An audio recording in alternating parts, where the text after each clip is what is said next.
Bom dia, Isis. Bom dia, João. Tudo bem com vocês? Sejam bem-vindos. Hoje nós trabalhamos em história um conteúdo muito importante. Trata-se da Magna Carta, certo? Então eu já vou explicar para vocês o que foi esse documento na história, ok?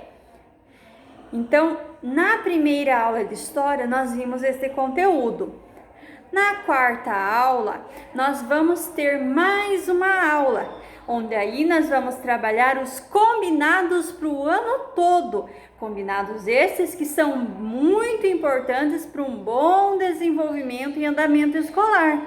Por isso é muito importante a participação de vocês, ok? Então, vamos lá. A Magna Carta foi o primeiro documento que limitou o poder do monarca, o poder do rei na história da humanidade. E a Magna Carta foi criada na Inglaterra, ok? Então, ano passado, nós percebemos que na Europa, durante o sistema feudal, mas muito mais depois do sistema feudal, nós tínhamos poderosos reinos e poderosos reis, como o reino de Portugal, o reino de Espanha, Inglaterra e assim por diante, né? Então esses reinos, esses reis governavam com total poder, né? Governavam sozinhos e poderíamos até dizer que com mãos de ferro. Tinham muito poder para governar, poder até mesmo para torturar ou matar pessoas, poder para cobrar altos impostos e entre outras coisas. A Magna Carta foi importante porque foi o primeiro documento elaborado que estabelecia um conjunto de leis que limitava o poder do rei da Inglaterra.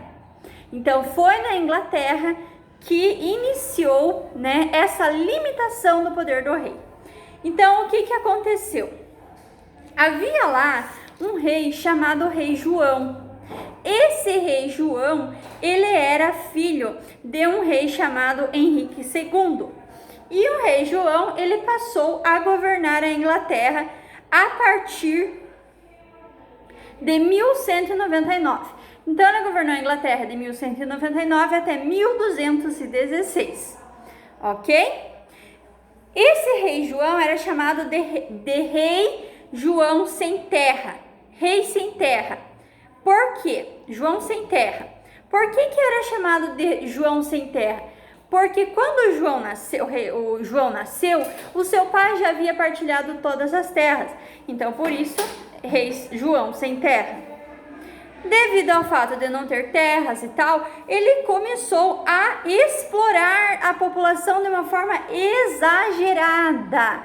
Explorar demais altos impostos, torturas e tal. E a nobreza acabou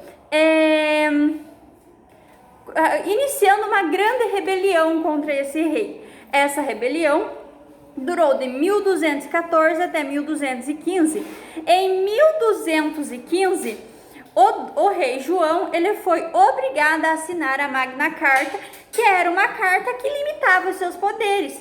Por ser a primeira carta que limitava os poderes de um rei do mundo, essa carta ela foi muito importante. O que tinha nessa carta? Então, nessa carta havia o reconhecimento de algumas cidades como livres, né? A garantia de liberdade à igreja e também o respeito aos nobres. Lembrando que naquela época ainda a classe baixa não era visualizada, não era vista e não tinha importância. Então, o reconhecimento era para a classe nobre. Depois a gente vai discutir um pouquinho mais esse conceito aí de cidadania naquele período, ok? Então, até aqui o importante é entender que a Magna Carta foi considerada a primeira Constituição da Inglaterra. Poderíamos dizer assim, a primeira Constituição. Hoje sabemos que uma Constituição ela é muito importante para um país. né, para uma sociedade, para uma comunidade. Por quê? Porque ela vai limitar os poderes de quem está governando e também as leis são importantes para a nossa própria organização. Já pensou uma sala de aula sem leis? Uma sociedade sem leis, uma comunidade sem leis? Até mesmo na igreja que a gente vai tem as leis. Então a Constituição, ela é muito importante, ok? Então seria isso, né? Uma assembleia, né, para fiscalizar os poderes do rei. Então, formaram-se lá um conjunto de pessoas, um conjunto de barões, de nobres, para fiscalizar as ações do rei na Inglaterra, certo? Hoje em dia, essa carta está exposta em um museu lá nos Estados Unidos, mas é um documento muito importante, ok? Então, foi aí que começou a limitação dos poderes do rei. Depois nós vamos ver, né, que a Inglaterra, de uma monarquia, ela se tornou uma monarquia parlamentarista e tal. Mas isso é conteúdo para depois. Então vamos entender que essa Magna Carta foi um documento importante na história da humanidade, porque é como se tivesse sido a primeira Constituição da Inglaterra. E também levou outros países a copiar esse modelo de leis para cada país, certo? Então, eu espero que vocês tenham compreendido, Isis e João. Vamos copiar o conteúdo do quadro, assistir várias vezes a aulinha se for necessário, tá bom? Então, beijos, sejam bem-vindos e a prof está com muitas saudades de vocês. Até mais!